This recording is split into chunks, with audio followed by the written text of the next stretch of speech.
nkulamusizaako nate gwe nampuliriza wano mu Uganda n'okwetooloola ensi yonna. Era muganda wange, ensonga y'envumbo America ze yatadde ku ba security officers wano e Uganda eyogeza abantu obwama. Kye tusigadde okulaba nti oba ddala sanctions zino zinaabaako kwegamba ebibala bizivaamu naddala bwe kijja kukulinyirira eddembe ly'obuntu. Naye nti bannabyabufuzi n'abo abawumula ebyobufuzi, abamulunguzi b'ebyobufuzi wano e Uganda bangi boogedde ku nsonga eno. Era omu ku bo ye Captain Francis Babu, era y'omu ku abo abagamba nti naye ddala sanctions zino kwegamba yes bali bazituteekako nga bamaze okulaba ebigenda mu bukyamu wano e Uganda. Naye ate ffe wano nti bw'otunuulira kati nga poliisi oba ne PDF bo bakozeewo ki ku bantu abo ababeera bateekeddwako envumbo.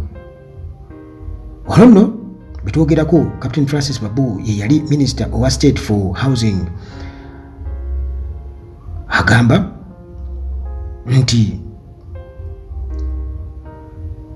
sanctions zino zebateeka ku Ugandan security officers ezibateekebwako ensi ez'abazungu, agamba nti zino zo kale abazungu babeera bazibataddeko bo nga balaga obutali bumativu. Naye wane Uganda naffe security forces zirina okubeera nga ziyiga okubonereza abo abeegumbulira okukola ebikolobero. Naye wano e Uganda obwannantagambwako bwasukka. Leero bwe kituuka ku ttaka, muganda wange, abasajja bajja ne babba ettaka ne balitwala. Juzi nalaba ennyumba amawulire galaga nti ennyumba ya mutabani w'omugenzi Evelyn Lago bagikoona ne bagisendawo. Kale kwegamba ebintu ebifaanaganako bwe bityo, kubanga oba oliawo ababiri emabega babeera banene tebagambwako. Ate ekitali mu mawanga ag'abazungu nga Babu bw'annyonnyola nti bo munnange bufiisaazi baabwe babagambako.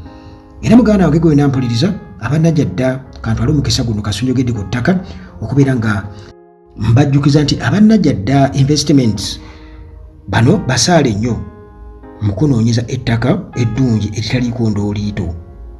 Basobola okunoonyereza okuyambako okunoonyereza ku kyapa ky'oyagala okugulako n'omanya nti ogenda kugula mpewo oba kiriko emirerembe. Bano balina amayumba agaggwedde okuzimba bagalina, wamu n'okuzimbira ennyumba gwe gy'oyagala okuviira ddala ku arcade. Ebizimbe ebyakalina babizimbye, n'obuyumba obutono babuzimbye tebagoba mirimu. Gwe just koona ku mukulu Kiza Shafik, ennamba ye weeri awo ebeera eri wansi w'ekigambo Najjadda Investments. Era gwe bwe naayagala okukola project ku ttaka lyo ng'ettaka olirina liri eyo litudde, osobola oteekako enkulaakulana, musobola okwogerezeganya. Omumpi waakoma waakwata, era naawe n'onnyonnyola ky'osobola ne mubaako kye muteekawo, kubanga abamu ku bantu abali ebweru w'e Uganda baakuwa okukozesa abantu baabwe. Abantu bababuzaabuza. Oli mukwano gwange ali mu Amerika eyo yagezaako okuteeka pulojekiti y'enkoko wano, naye asaasaanyirizaamu buwumbi na buwumbi. Anti enkoko bamukubira ezo eziri mu kasonda, tebamulaga kiyumba kyonna.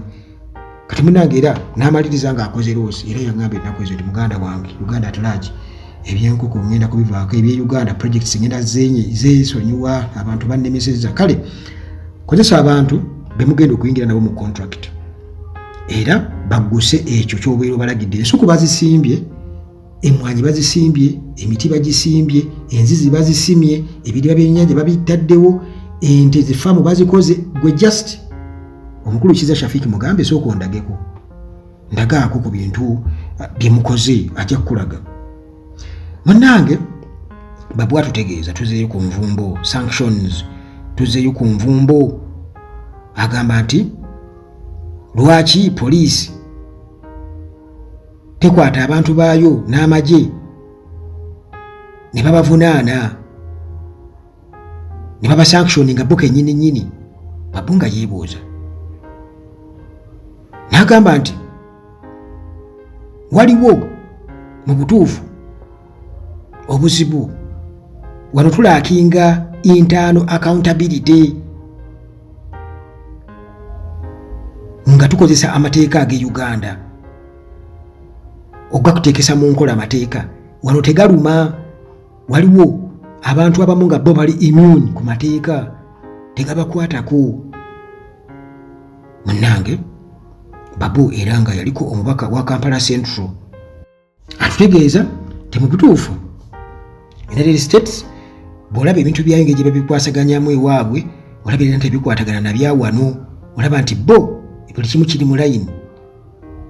Gye buvuddeko twalaba wano nga Amerika abasirikale abakola emivuyo ewaabwe oba mukubeera nga batulugunya katugeze abo abazungu batulugunya abaddugavu bajja kukwatibwa bavunaanibwe. Bajja kukwatibwa bavunaanibwe teri ali waggulu w'amateeka. Naye muganda wange wano ewaffe olemwa lwaki naffe tetukola nga bo ne tulinda obulinzi okuwulira sanctions okuva eri ate ne tutandika okubeera nga tutandika okuzoogerera obubi muhozi atuuke n'okuvaayo anyiige nnyo. Kakati bino byonna abantu nga babiraba era sanctions zino nga ziboogeza ebimpi n'ebiwanvu. Waliwo Secretary General wa Uganda People's Congress amanyikiddwa nga Fred Ebill yagambye nti ensonga eno betwogera ku security forces ey'okubeera nti babateekako envumbo bino biva mu kusosola mu busosoze mu byobufuzi. Nti ekizibu kye tulina wano officers bwe batabalala okukolaga obusosoze naddala mu bibiina by'ebyobufuzi baafuuka bawagizi ba NRM ate nga ffenna tuli bannayuganda. Kati olwo bano ebiseera ebisinga obungi nga tebamaze kwekizamininga buzibu bwonna bubeera buguddewo bwe batyo batwalira amateeka mu ngalo.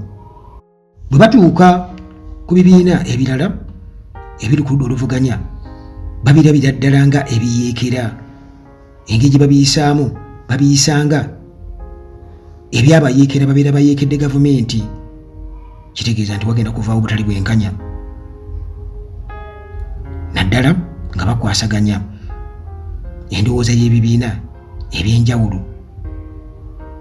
Kakati ng'oggyeko ekya Babu ekyokubeera nga munnange ye alabira ddala nga gavumenti ya wano teyalirinze nti ensi z'ebweru ziteeke envumbo ku bakozi b'ebikolo bino nti nawa ne Uganda bali badde babeera accountable ku ebyo bye babeera bakoze.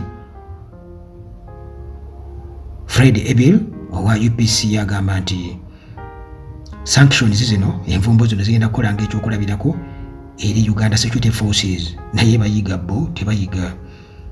Era agamba nti ye munnanga asuubira okuba nti sanctions zino eziteekeddwa ku ba police officers zigenda ganyula bannayuganda bonna kubanga tosobola kubeera bubeezaawo nga okibuusa amaaso.